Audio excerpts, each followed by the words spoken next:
Haleluya. Baik Bapak Ibu selamat pagi. Shalom. Shalom. Shalom. Shalom. Bapak Ibu yang ada di rumah, kami juga mengucapkan shalom, damai sejahtera dari Tuhan bagi kita semua pagi hari ini.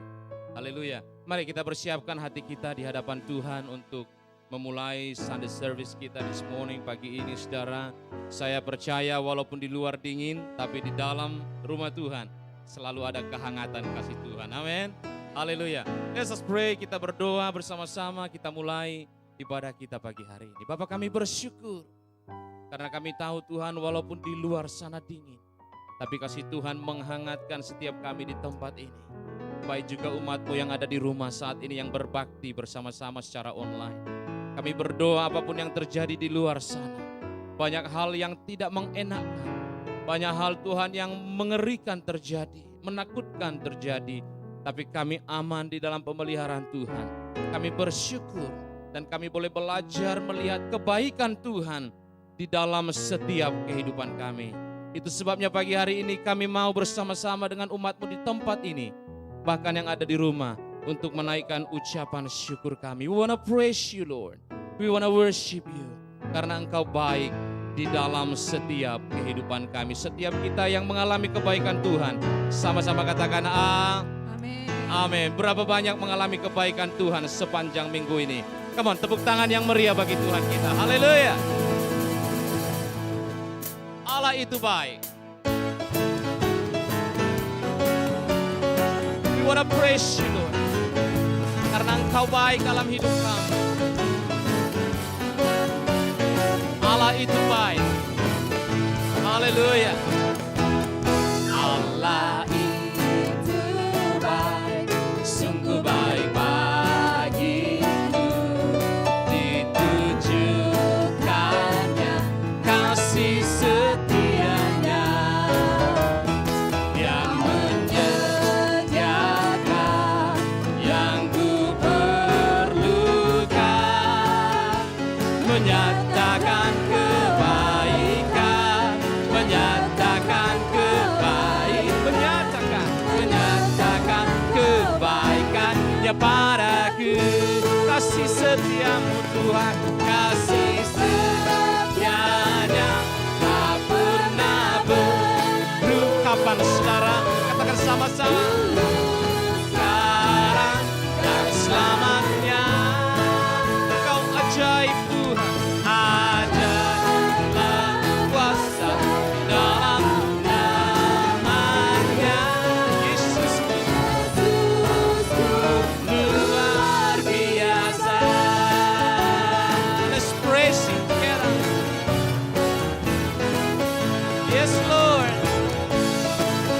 Engkau baik dalam hidup kami Tuhan.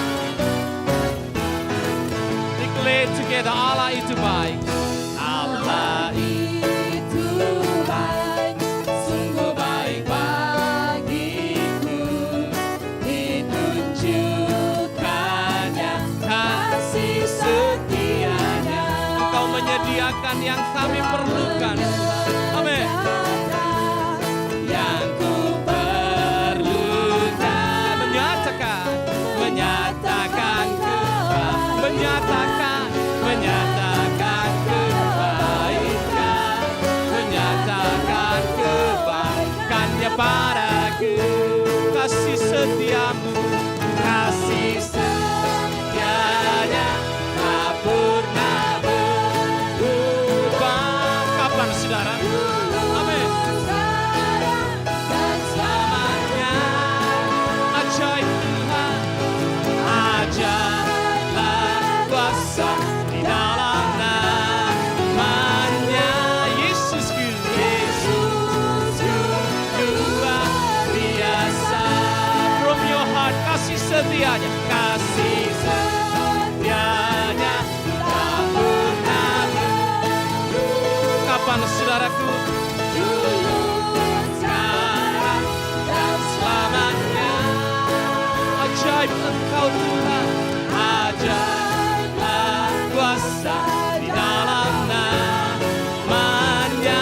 Yesusku, Yesusku luar. Sekali lagi, kasih setianya, kasih setianya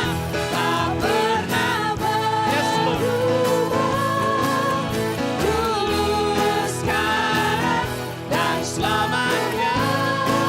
Engkau ajaib Tuhan, ajaiblah kuasa di dalam namanya.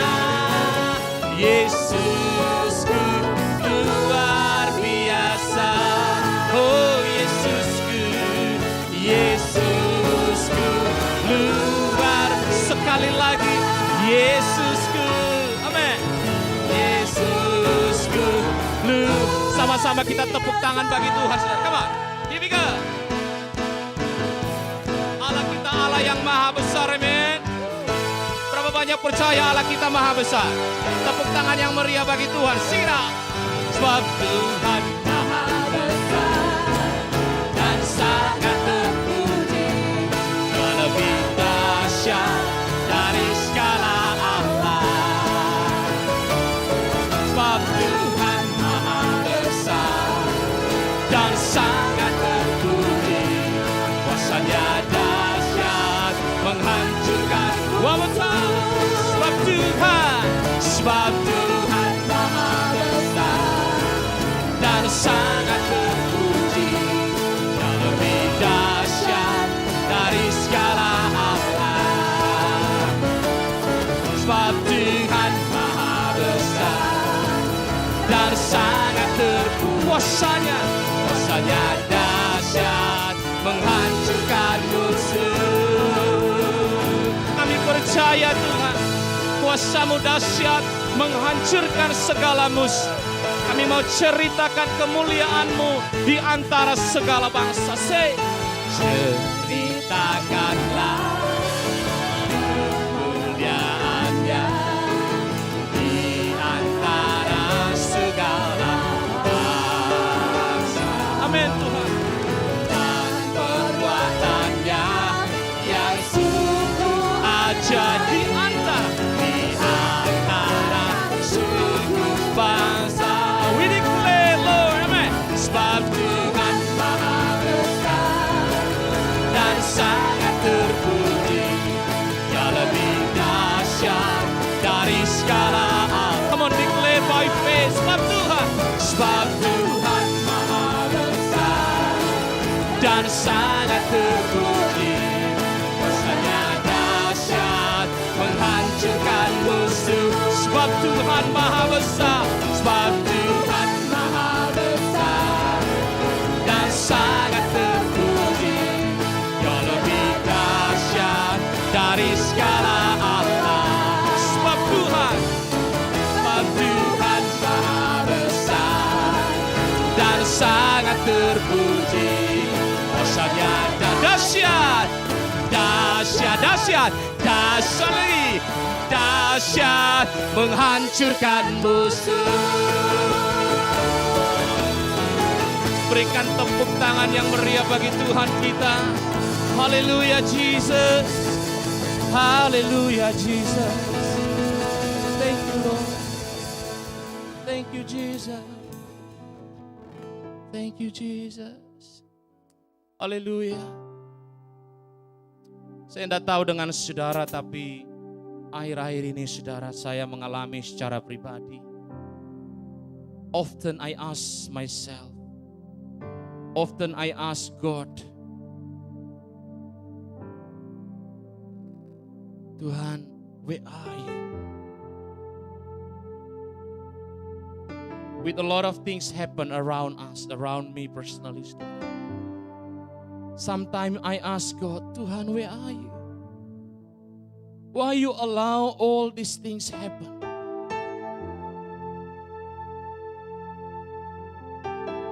In my personal life, in my family life, maybe in the church life, in the nation's life, in the world life. Sometimes I ask myself and I ask God, God, where are you? Saya percaya Tuhan. Tapi sometimes ketika situasi seperti ini, I ask Tuhan,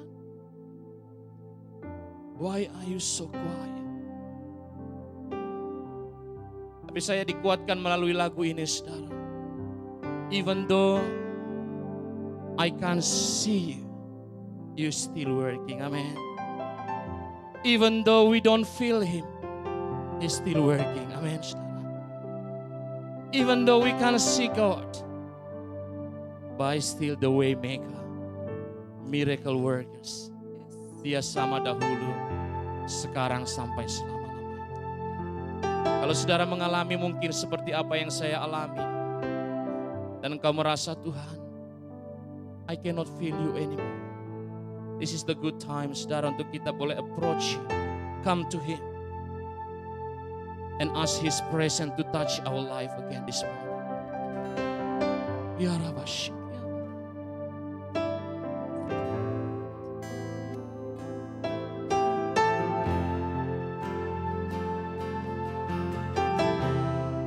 We need you.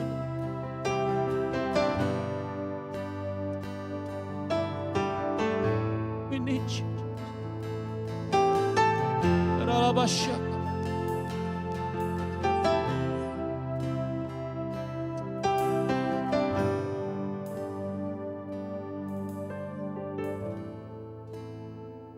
You are here, moving in our midst.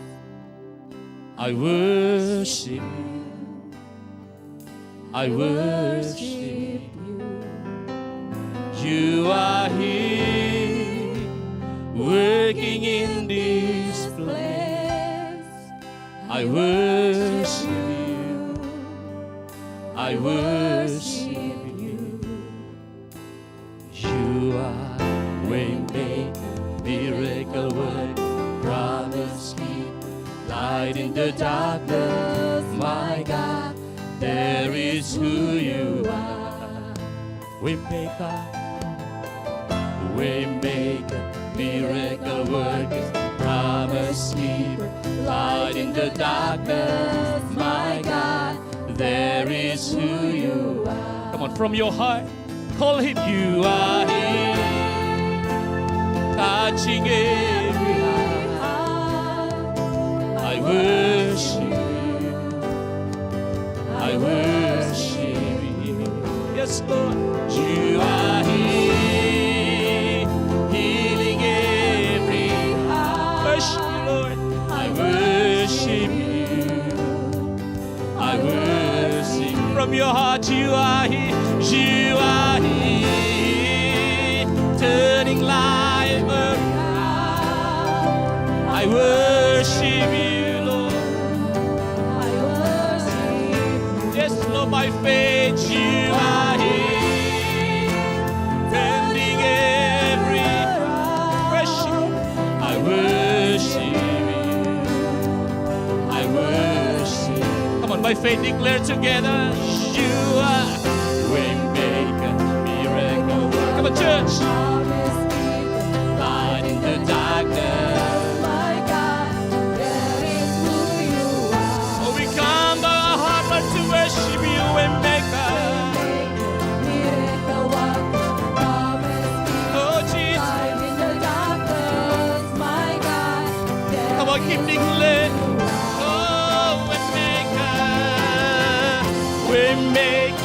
Miracle works, promise keeper, light in the darkness, my God, there is who you are. Waymaker, waymaker, miracle works, promise keeper, light in the darkness, my God, there is who you are. There is who you are. There is who you are. There is who you are. Even when I don't feel, amen. Even when I don't feel, amen. You never stop. You never stop working. You never stop. Come on. You never stop Declare together. Even when I don't see it's you working, amen. Even when I don't feel it's you working, you never stop. You never stop working. You never stop. Come on, declare together by faith. Even when I don't see it's you working, even when I don't feel it's you working, you never stop. You never stop working.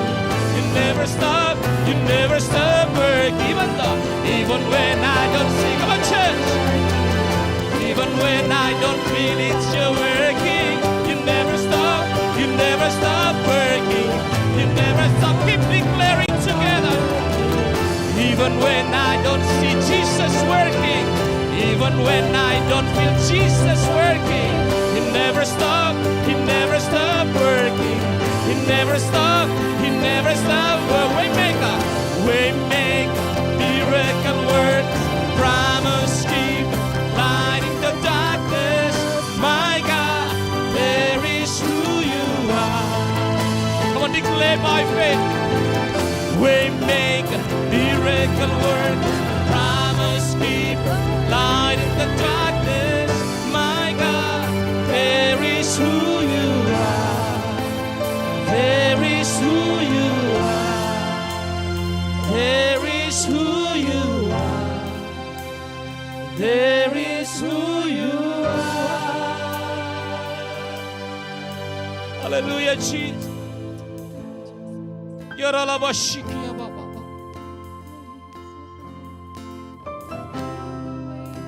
It's a good time, Siddhara. It's a good moment this morning. We can come before Him to worship Him. We desire Your presence, Lord. Mungkin kita sudah jarang, saudara, merasakan hadirat Tuhan. Mungkin saudara sama dengan saya, you question God. God, where are you? With all this situation happen around us. We watch too many terrible things, terrible news. And we start questioning God, where are you, Lord?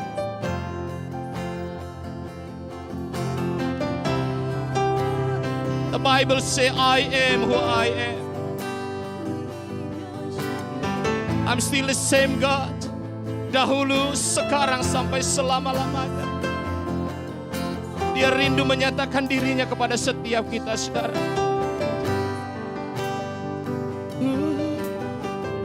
Come on, wherever you are, baik saudara-saudara yang ada di rumah. Take this time. Take this time, take this moment. To experience Him again. Come on, church.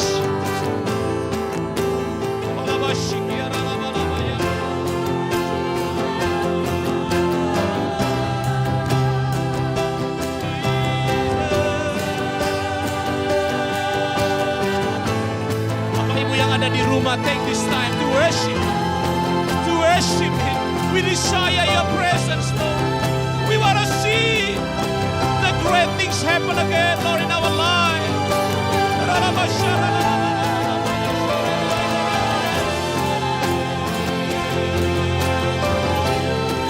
Come on, church. Come on, worship Him. Come to Him. Approach Him.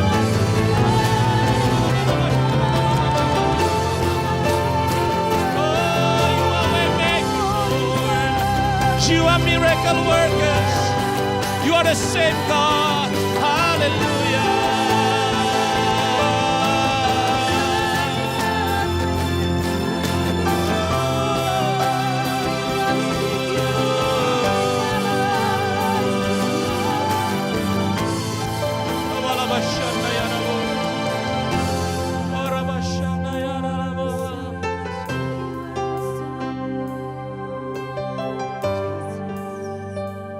I know, saudara, with all of this restriction, but I believe we need to respect the law, we need to respect the rules. But this morning, saudara, even in your home, even di tempat ini ketika engkau duduk, saudara, you still can feel Him. We still can feel Him. Shut up. Thank you, Jesus. Thank you, Jesus. Berapa banyak dari kita rindu mengalami Tuhan pagi ini. Amin. Dalam 1-2 menit ke depan, saudara, I know our time is not much. Tapi mari kita hampiri Tuhan sebentar.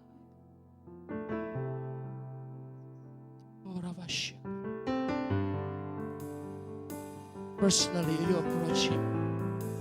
You speak in tongue, you worship. Worship. Worship. Worship. Just lift up your hands wherever you are and say in your heart, worship Him in your heart. Just say, here I am, Lord. I want to trust you again. I want to trust you again. I want to trust you again. That you're still working even though I didn't see you. You're still working even I didn't feel you. You're still working, Lord.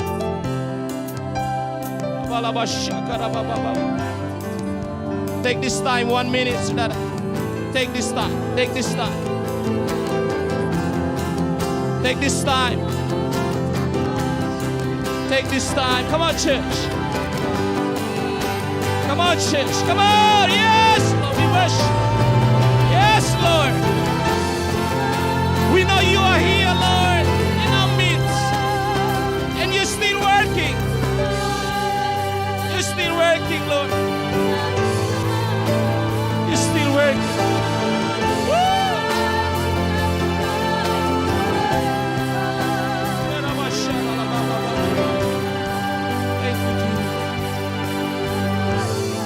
Thank you, Lord. Thank you for your presence, Lord. Kami disegarkan pagi ini.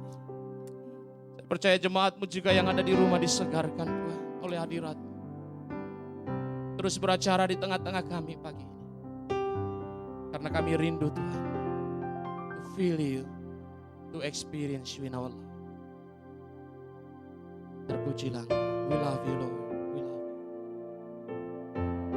In Jesus' name. Semua yang mengasihi Tuhan boleh sama-sama katakan amin.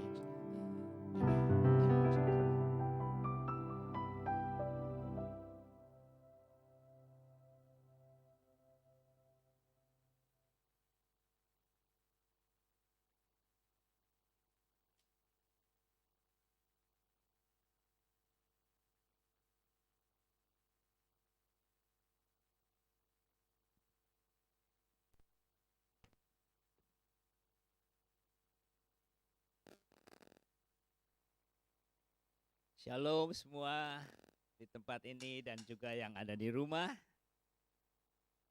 Kiranya berkat sukacita Tuhan ada di tengah-tengah kita. Amin. Baik. Sebelum kita mendengarkan firman Tuhan, ada beberapa pengumuman yang akan saya sampaikan. Sebelumnya saya mau welcome yang baru pertama kali datang ke tempat ini tadi pagi. Pak Jeffrey, sudah lama gak ketemu. Welcome. Nanti kita akan berfellowship setelah kebaktian ini ya. Kembali bagi saudara yang belum familiar, saudara yang belum sempat memberikan persembahan secara online, teruskan secara online, tapi yang belum sempat, ada amplop yang kami sediakan, saudara bisa berikan di kotak persembahan on the way out nanti. Baik saudara, kita akan mendengarkan firman Tuhan pada pagi hari ini yang kita akan dilayani oleh hamba Tuhan khusus dari Jakarta. Ya, sudah standby dari jam 6 pagi tadi di sana. Dan tema bulan ini yang seperti saya sudah ketahui, kita akan berfokus tema tahunan adalah tentang fellowship. Tapi bulan ini kita belajar ada satu hal, satu tool, satu alat, satu hal yang diperlukan di dalam membangun fellowship yang sejati, fellowship yang baik, yaitu adalah pengampunan. Saya percaya di rumah tangga saudara, di gereja, dimanapun saudara tidak akan pernah yang namanya tidak akan pernah lepas dari yang namanya disakiti, tersinggung dan sebagainya. Suami dan istri, orang tua dan anak, mertua, menantu, itu pasti akan ada. Dan kalau sebagai anak-anak Tuhan kita tidak skillful di dalam hal mengampuni, maka fellowship itu tidak akan pernah terjadi. Itu sebabnya hari ini saya memilih hamba Tuhan yang telah memberkati kita bulan yang lalu dengan tema sukacita, salah satu tool yang diperlukan untuk fellowship. Bulan ini kita akan belajar tentang pengampunan, dan hamba Tuhan ini, Pak Jarod, adalah salah satu yang saya tahu selama hidupnya penuh dengan orang-orang yang menyakiti dia, Jadi kalau dia akan memberikan firman Tuhan pada pagi hari ini, dia belajar bukan hanya dari teori, tapi kita akan diberkati dari pengalamannya dia, bagaimana bergumul dengan hal pengampunan. Saya percaya kita semua akan diberkati firman Tuhan, dan mari oleh karena itu kita akan sambut firman Tuhan dengan tepuk tangan yang meriah. Mari.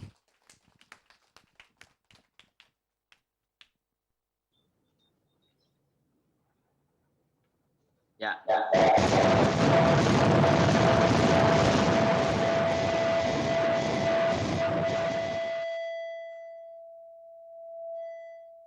Suaranya berdengung. Oke, saya bisa mulai?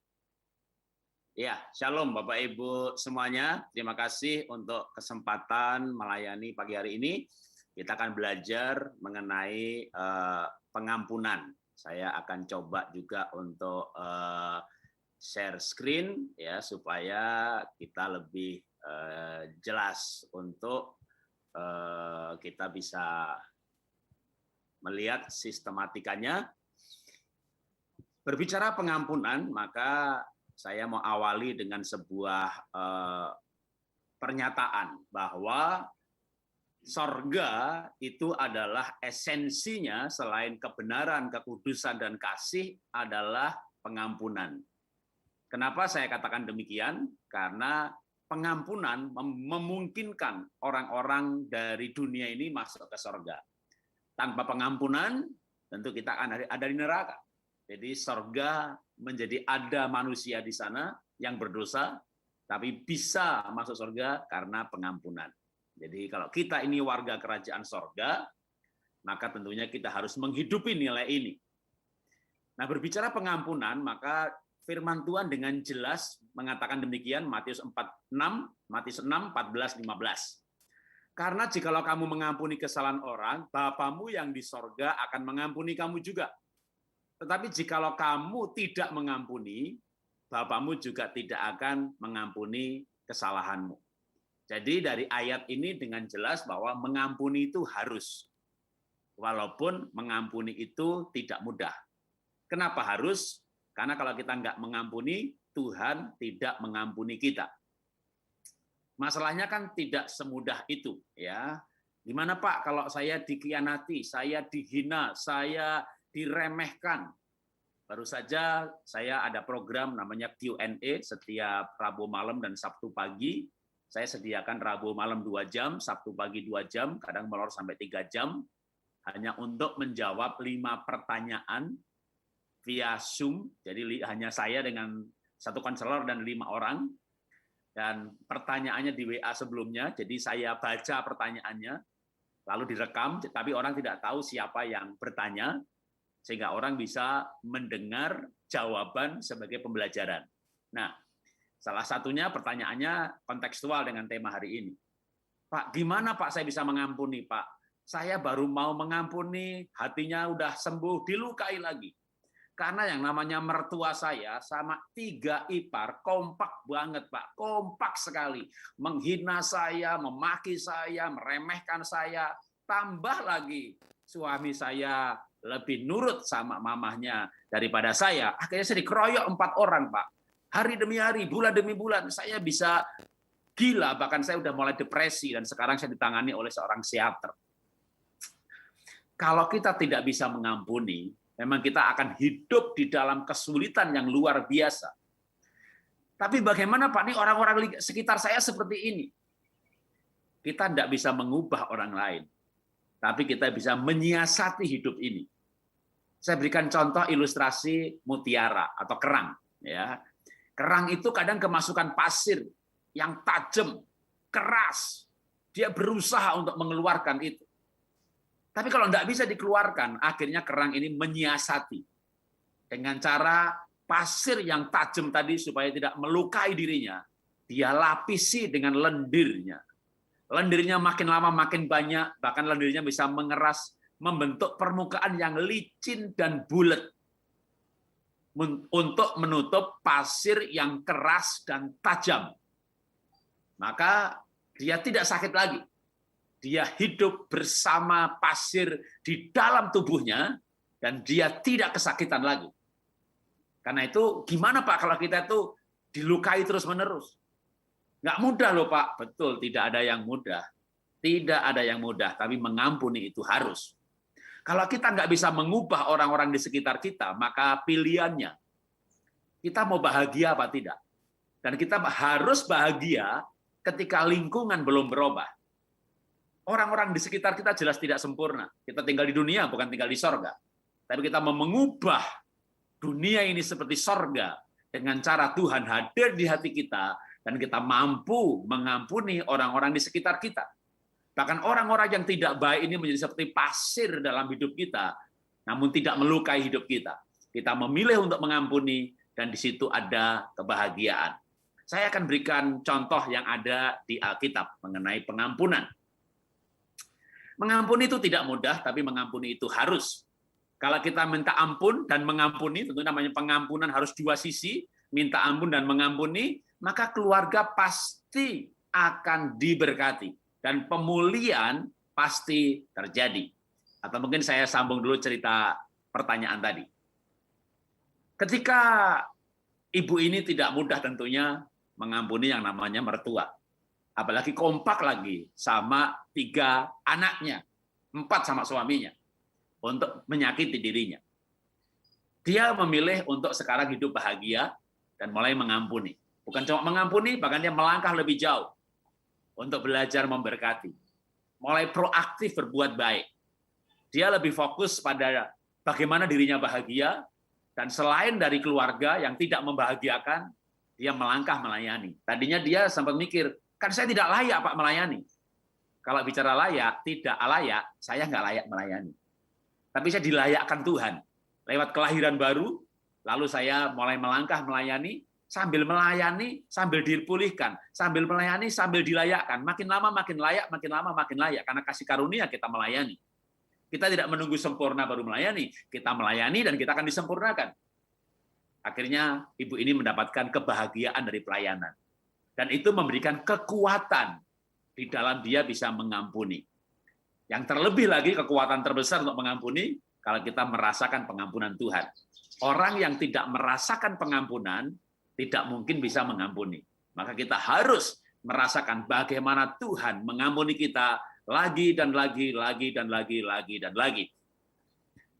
Di dalam pengampunan maka kita bisa menciptakan akhirnya, ya kadang tidak instan. Akhirnya keluarga kita, pernikahan kita seperti sorga, dan juga bisa anak-anak orang tua seperti sorga. Karena sorga adalah pengampunan. Waktu kita menghadirkan pengampunan dalam keluarga, maka keluarga menjadi seperti di sorga. Keluarga Kristen tidak tanpa kesalahan. Tapi keluarga Kristen harus ada pengampunan. Keluarga yang kuat dan bahagia bukan tanpa kesalahan. Tapi keluarga kuat dan bahagia kalau ada pengampunan. Kita lanjutkan dengan kisah pengampunan dan berkat pengampunan. Saya senang mulai dengan pernyataan ini. Siapakah orang yang berhikmat? Hikmat manusia menjadikan wajahnya bercahaya, dan berubahlah kekerasan wajahnya. Ya, saya googling kebetulan dapat wajah yang berubah-berubah. Mr. Obama, ya. Wajahnya bisa keras, bisa tertawa kayak menghina, tapi juga kayak bisa berseri-seri dan kelihatan tulus. Ya, wajah manusia bisa berubah. Tapi ada juga di Alkitab. Esau, Kejadian 27 ayat 41, menaruh dendam kepada Yakub karena berkat yang diberikan oleh ayahnya kepadanya. Lalu ia berkata kepada dirinya sendiri, hari-hari berkabung karena kematian ayahku tidak akan lama lagi. Pada waktu itulah Yakub adikku akan kubunuh. Ya, saya memahami kenapa Esau ini dendam. Dan mukanya menjadi muka dendam karena dia berikhtiar untuk membunuh adiknya. Hatinya penuh kebencian. Saya paham. Kenapa? Karena Esau ditipu sama Yakub. Dan waktu Esau hidup ini Alkitab belum ditulis. Jadi sebenarnya kalau dia nggak mengerti hak kesulungan itu, jangankan Esau, kita aja jangan-jangan nggak mengerti hak kesulungan.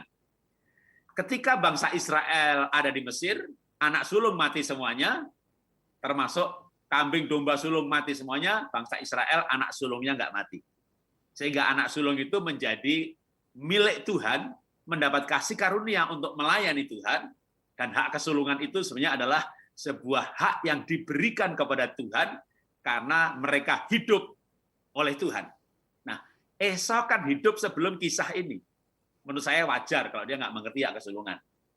Dan ketika bapaknya berkata kepada Esau, "Nak, bikin makan yang enak, kamu saya berkati." Lalu istrinya Iska ini dengar, dia panggil Yakub. Rupanya keluarga ini ada partai ayah, partai ibu.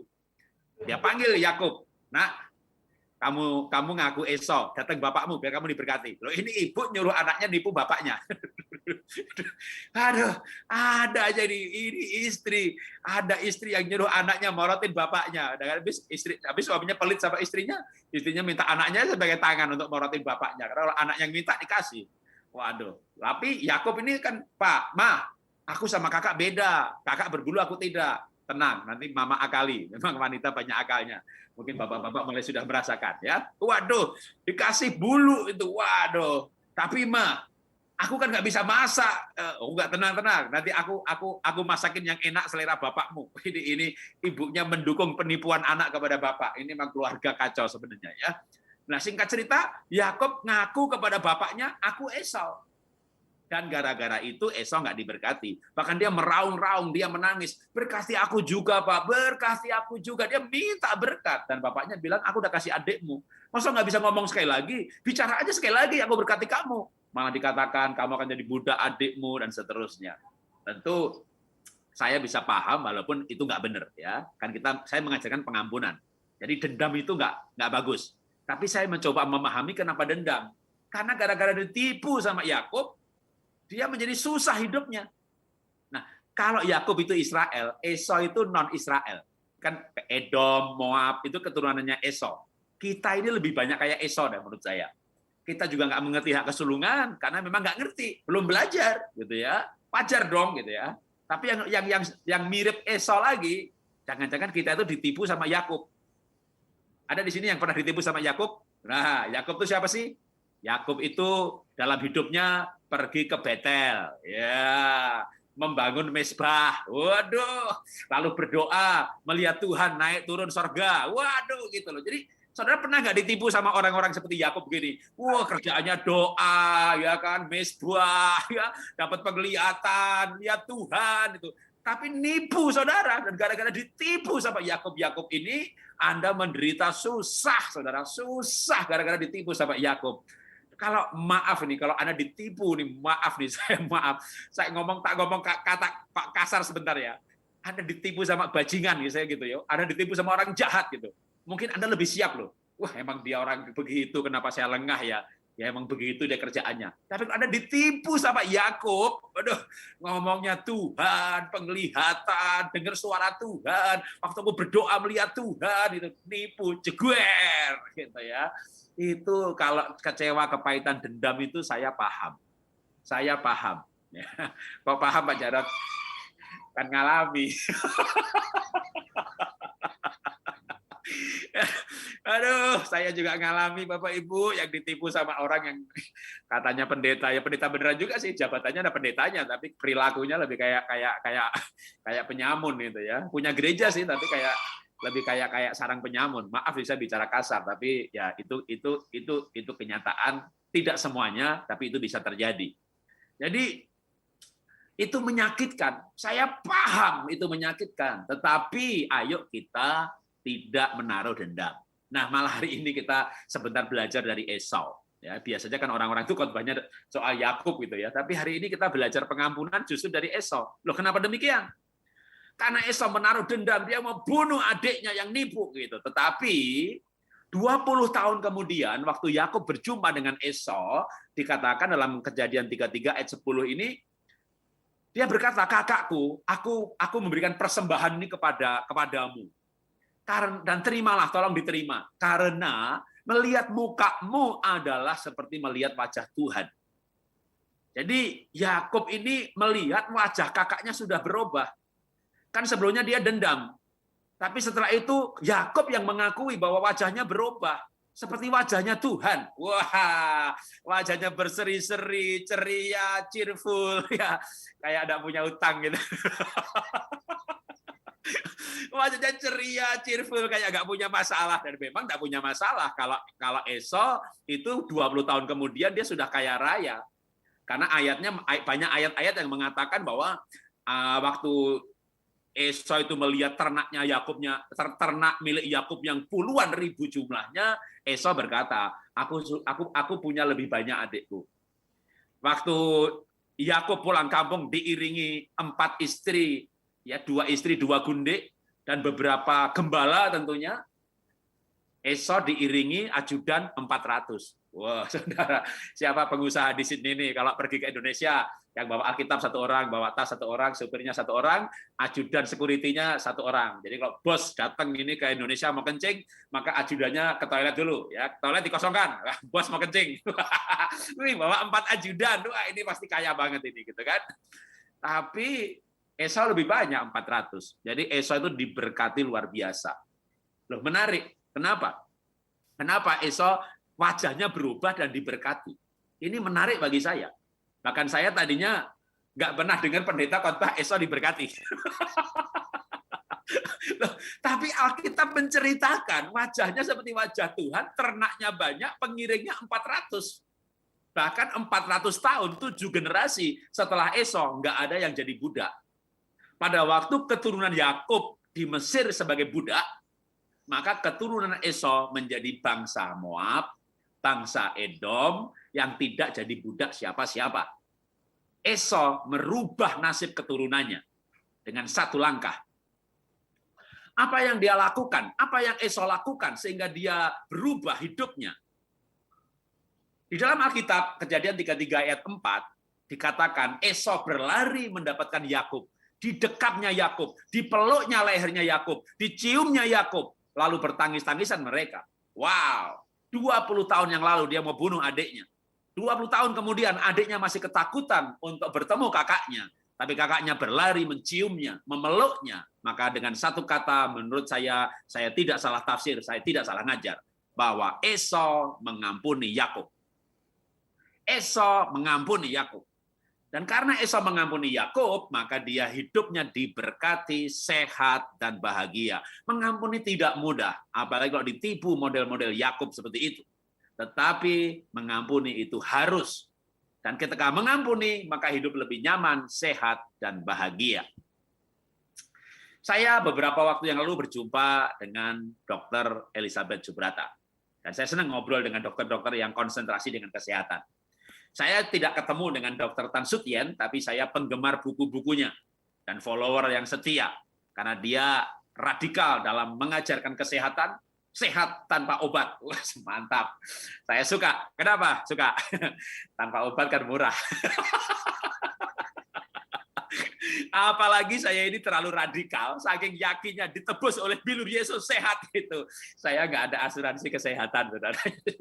Jadi saya ini kalau sakit masuk rumah sakit, mah nggak tahu biayanya gimana. Tapi saya yakin saya nggak akan masuk rumah sakit karena selain oleh bilurnya saya sembuh, saya juga menjaga kesehatan. Nah, maka saya senang dengan topik-topik kesehatan. Saya tanya sama Bu Dokter, Bu Dokter,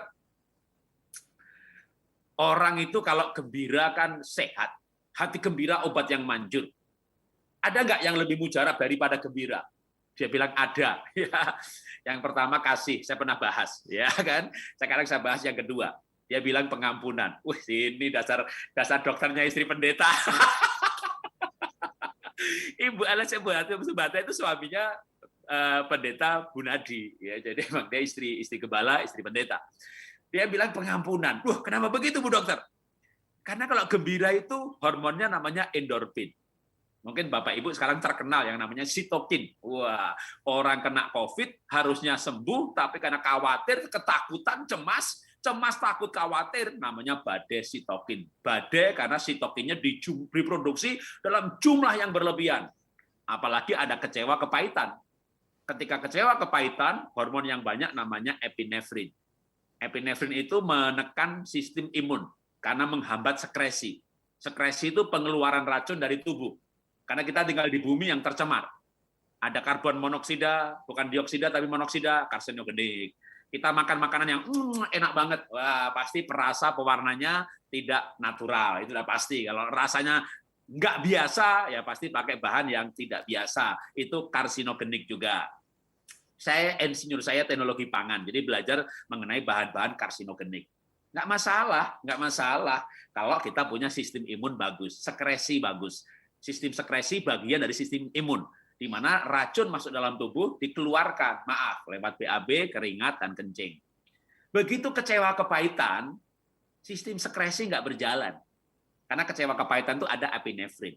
Nah, ketika orang mengampuni, kebalikannya ini kalau Anda belajar memang bukan Kristen gitu ya, yin yang gitu ya, orang Korea, positif, negatif, terang, gelap ya, kalau kita berkata terang melampakan gelap gitu. Ternyata hormon tuh kayak berpasang-pasangan. Kalau kepahitan, kecewa, epinefrin, kalau mengampuni, kalau suka kalau takut, sitokin, kalau mengampuni apa? Ini dia dahsyat banget. Begitu mengampuni, kita itu pasti rasanya damai sejahtera, itu serotonin. Begitu kita mengampuni, tidur pulas, rasa aman, nyaman, damai sejahtera, itu serotonin. Ditambah lagi pasti orang mengampuni karena merasakan pengampunan Tuhan, kasih Tuhan, itu melatonin. Waduh, ini katanya hormon yang akan membuat sitokin dan epinefrin itu hilang sendiri. Jadi kalau matahari terbit, terang, gelap, nggak usah ditengking Bapak Ibu. Bapak Ibu nggak usah malam-malam tengking, gelap, pergi, gelap, pergi. Nggak usah. Tunggu matahari terbit, gelapnya hilang sendiri. Nggak usah ditengking-tengking, ya kan? Nah, sama juga. Itu epinefrin, sitokin, nggak usah ditengking. Nggak usah. Begitu mengampuni aja udah. Itu hilang sendiri. Itu seperti itu dahsyatnya pengampunan. Makanya orang mengampuni itu wajahnya berubah. Ya, dia bisa sehat. Bicara pengampunan, mungkin saya sambung ceritanya nih. Kayaknya kalau saya dulu khotbah terakhir di sini April, berarti ceritanya belum ada ini. Ya, itu di belakang mendukung cerita saya. Lukisan perahu, lukisan kuda. Kenapa? Kan tahun lalu saya bangkrut, lalu ada teman ngajak buka gereja, itu bukan panggilan saya. Singkat cerita, saya jadi pelukis. Wah, jadi umur 57, 58 tahun, saya memulai profesi baru sebagai pelukis. Sudah belasan tahun tidak melukis. Akhirnya melukis coba gitu ya. Saya coba upload Instagram, laku loh. Upload Instagram, laku loh. Waduh, saya senang sekali. Dari April Mei tahun lalu sampai sekarang ini kira-kira 60 lukisan laku. 4 penjualan karena kenal di Facebook. 56 lewat Instagram. Nah, minggu lalu apa 2 minggu lalu Instagram saya dihack.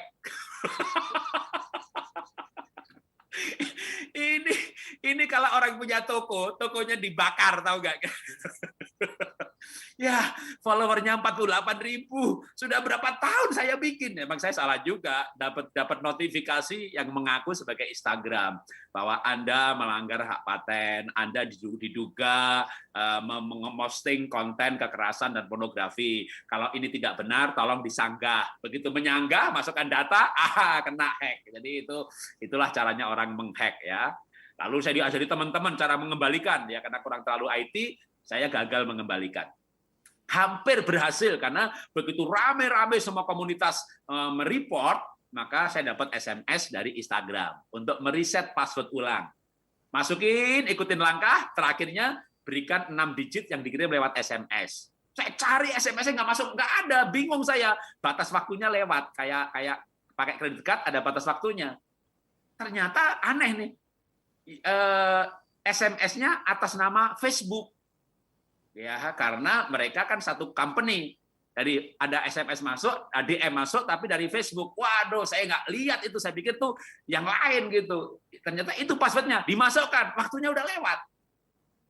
Diulangi lagi, minta di pengajuan untuk pemulihan ulang. Masukkan lagi, lalu muncul tulisan 6 digit sudah dikirim ke SMS nomor sekian. Bukan nomor saya. Jadi rupanya hackernya juga standby di komputernya, dia ambil kesempatan saya salah, lalu dia robal lewat udah. Waduh, ini ya habis bangkrut jadi pelukis, jualnya lewat Instagram, Instagramnya dihack. Ya, praktek sukacita sama praktek mengampuni. Emang Tuhan itu kasih saya pengalaman macam-macam. Ini sekarang saya bikin akun baru ya, mulai followernya dari 1.000 lagi. Ya, tapi saya percaya Tuhan yang menghidupi saya, bukan Instagram. Ya kan? Kita ampuni saja. Tuhan berkati itu si hacker. Kalau dia diberkati pasti nggak nipu-nipu lagi. Karena begitu di-hack itu, wah nama saya berubah ini, berubah itu. Sekarang semua fotonya dihapus 300. Wah, mungkin dia biar saya menghubungi untuk minta balik dengan pembayaran gitu ya. Saya pikir ngapain negosiasi sama hackers gitu ya. Terakhir akun saya sudah berubah, semua foto dan video dihapus 100%, dan sekarang isinya anjing sama kucing. Rupanya sudah dijual ke akun ke tempat klinik anjing ya. Ya sudahlah, berkati dia. Ya, kita mengampuni saja. Kita lanjutkan hidup ini, enggak usah gandoli. Gandoli itu apa ya? Ingat-ingat yang lama sebagai sebuah penyesalan. Mengampuni tidak mudah, tapi kalau kita memilih untuk mengampuni, maka kita akan hidup lebih nyaman, sehat, dan yang penting apa? Bahagia, bisa tertawa dengan lepas. Ada kasus lain soal pengampunan. Ayub kecewa dengan sahabatnya karena sahabatnya tidak menolong dia. Dari pasal 3 sampai pasal 30 sampai pasal 41. Dari pasal 3 Ayub pasal 1, pasal 2, Ayub mengalami malapetaka, musibah, rumah kebakar, anak sakit, rumahnya roboh, istrinya marah. Itu Ayub punya teman datang semuanya, nggak ada yang menolong. Maka Ayub kecewa dengan sahabatnya. Bahkan Ayub pernah berkata, sekiranya kamu di tempatku, mudah-mudahan kamu mengalami yang aku alami, kira-kira begitu. Jadi dengan kata lain, Ayub malah mengutuk sahabatnya. Ayub memang tidak berdosa dengan lidahnya. Itu Ayub pasal 1, pasal 2. Tapi ketika masalahnya berlanjut pasal demi pasal, perikopnya Ayub yang berbicara, maka muncullah Ayub pasal 6, di mana dia kecewa